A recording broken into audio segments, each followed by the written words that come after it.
What's up, guys? Welcome back to the bench. Today we're going to talk about dioramas. Well, and somewhat figure painting. I definitely haven't made a diorama before. And as I started, I just wanted to do something different, and it really appealed to me. So I picked up that dragon kit that I showed on a previous unboxing video with some plans. It's this German anti-tank kit. Comes with two, I guess, gunners, you could say, and the tank gun. I've already got. Let's see if we can. I've already got this guy painted up. Went for kind of a nice, kind of greenish gray coat, and then because it is going to be in winter since they're in coats, and this guy's got a balaclava on. But one thing I've noticed is that maybe something I could really add to this era, or this area of the hobby, is figure painting. As I've said a couple of times before on the channel, I started out painting, well, I still do. I paint little Warhammer figures. I really enjoy these if you really want to hone your painting skills. So this is a little Skitari I painted recently. But I don't know if it's just, I'm not trying to, go for anybody's skills, but I've noticed a lot of people that make videos, they tend to prefer not to have to paint figurines. And so I kind of wanted to talk about that a little bit. A couple of beginner tips.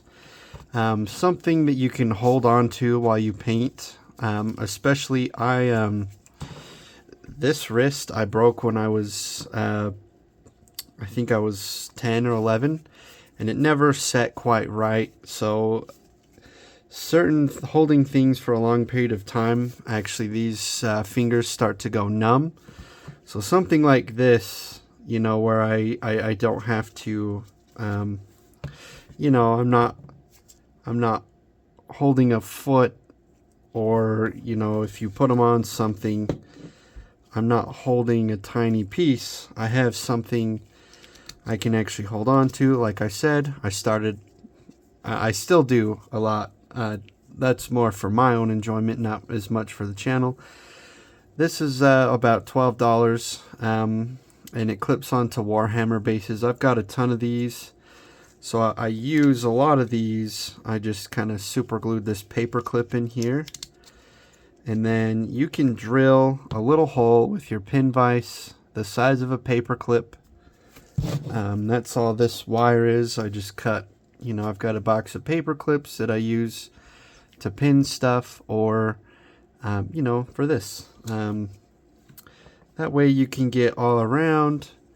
If you're airbrushing, you can, hold this and brush. I've seen a lot of guys, they'll use the cap of a, what was I saying? The cap of like a spray paint can, or I've seen a lot of guys, you can just take some blue tack or museum putty, you stick it on, an empty jar of Tamiya paint, and there you go.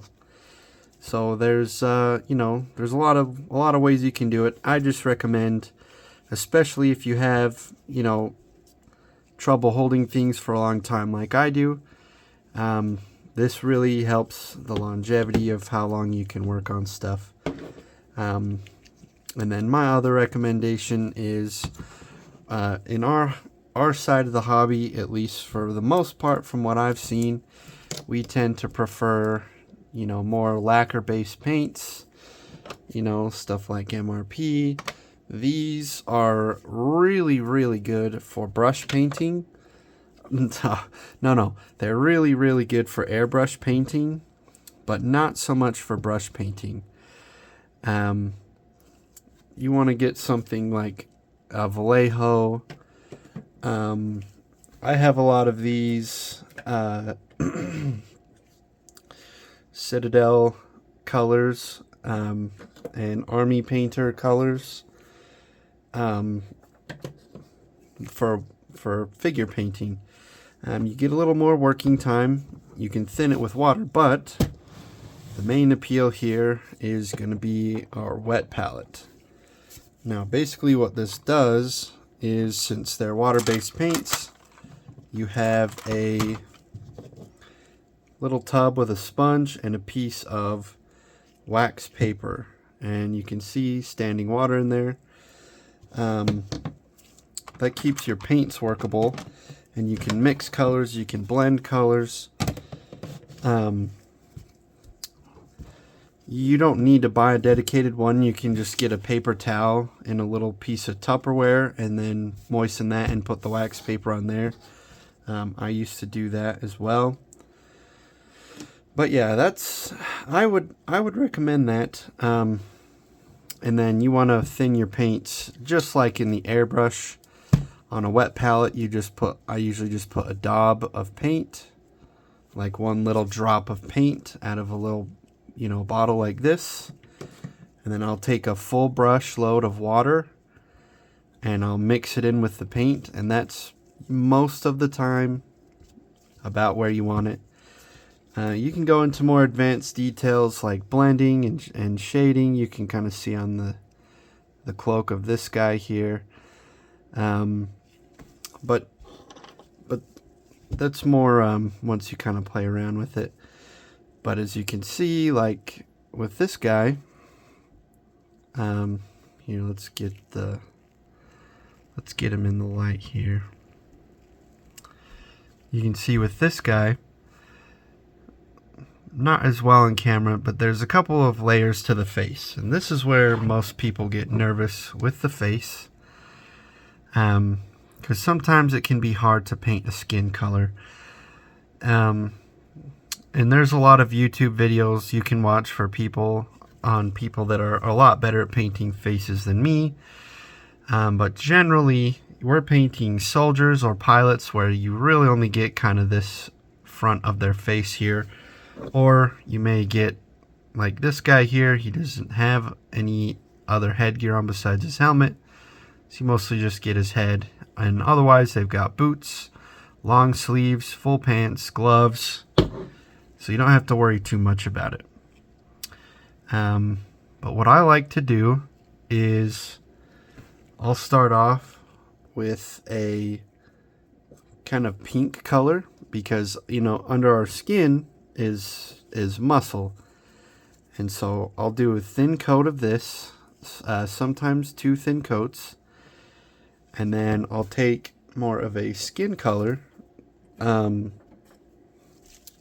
something like this, and then I'll mix it 50-50 and thin it down just as much, and then you'll paint just the high points of his face, the cheekbones, the nose, the upper lip, and the chin, and you'll let that dry, and then you take this color again and you thin it down even more, probably 2-to-1 parts water to paint, and you slowly just glaze the whole face to really tie that all together. And it's super simple. I mean, if you get really close, like we're looking through, our magnifying glasses, sometimes it looks a little weird, but if you look at it from 2 feet away, I think his face is looking pretty good. And now the part that I find people don't like to do the most is the eyes. And a lot of times let's keep this guy here. A lot of times what makes it hard for people is painting white. So if I take like this pure cold white from Vallejo, this would be really hard. White is pretty pasty, just because of the pigment. So I'll take something like an off-white that's a little thinner, like this insignia white. Actually, what I like for my eyes is this Wraithbone color from Citadel. They're expensive paint. I don't think they're necessarily worth the price, but I have a lot of them from when I started. And then you thin that down 2 to 1, and then what you do is you soak it off on your paper towel until you stop seeing the spider web effect, and then you very carefully just poke the eyes. And then same thing, I just take a black, just a pure black, same thing, I thin it down probably 2 to 1, and I'll do little stippling motions. Let's get a brush. This is obviously way bigger than I would use, but I'll just use a little poking motion until I get close enough, and then boom. And then you just, honestly, you're gonna have to align the angle with your other eye, or else he's gonna look cross-eyed or have a lazy eye. But what do you guys think? I think this turned out pretty good. So I'm gonna be working on the actual gunner after this video. But anyways, back to dioramas. The other part of the diorama is the set piece.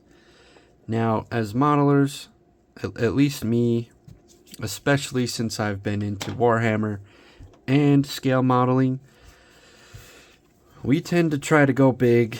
We get kits, we get all the supplies. You know, I don't need to show this again, but we like all the stuff. Now, when I was planning on this diorama, at first I bought this and then I thought, oh, you know, it'd be cool to get like a tank maybe to set up. You know, these guys are pointing at. But I've never done a diorama, so there's no reason for me to go all out on the first one. So I made myself plan something a little smaller. It's just going to be these guys. And then what I've got is this little base that I've built up some mud on and some sandbags. Now the key to this is, before you start laying things down, you want to kind of lay out kind of where you want things to go. Like with this, if you'll notice, I have the gun tilted or turned a little bit because this guy, he can't sit directly on this, I don't even know what that's called, the thing for the recoil. So I turned it just a little bit so he can, you know, be holding on to the gun, and then we can have our loader guy here to the side. But you want to kind of make sure you lay everything out. And then basically what I did was I put these guys on. I kind of laid out the area for the sandbags, and then I put the sandbags on, and then I painted them just a quick brown. I did some under shading with my airbrush. It's kind of hard to see on camera. And then I used this. This is the best stuff. You can get big tubs of it, this diorama FX from Vallejo. They make different kinds. I feel like a lot of them are the same because it's basically just textured paint, and I just kind of slap that down. You can get stuff, let's see. You can get stuff that's a little more pricey. Like same thing, this Warhammer stuff. This is basically the same thing, but I think this is $7 and this is $12. This is gonna last me my whole life. And I use this pretty regularly to base the minifigures that I paint. And you can see I've had this for probably a year. I haven't made a dent. And then you can get into the fun stuff. You know, this stuff I found works better to add some color undulation, or sometimes you can get stuff that looks like snow. Then you start getting into like fake grass. You can add on there. I've got some of this other snow, you know, static grass. I think this is just shredded cork. But obviously, if you're making a diorama of things outside, you can get stuff from outside. These are rocks from outside. If you do get stuff from outside, I would recommend, like, I got some, this bark is kind of nice for building up texture, and some broken sticks.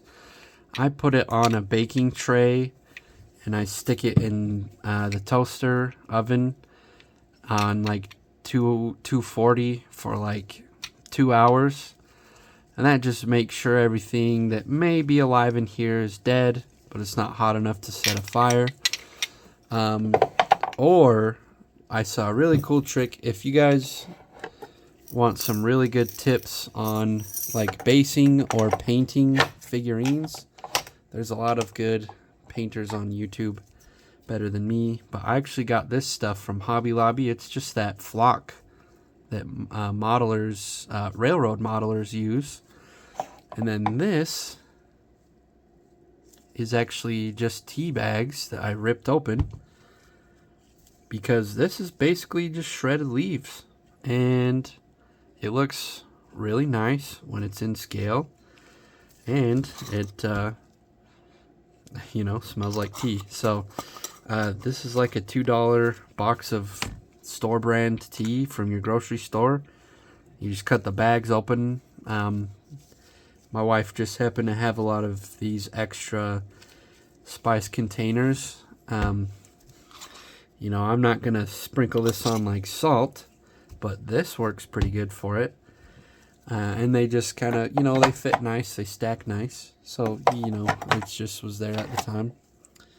So yeah, that's kind of where I'm at for the gun.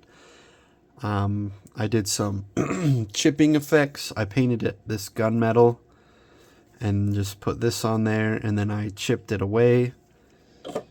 And then earlier I put some streaking grime on there. I'm gonna weather that down a little bit here in a little bit. So yeah, guys, I'm actually having a lot of fun. Sometimes that's all it takes, is just changing up kind of what you've got going on.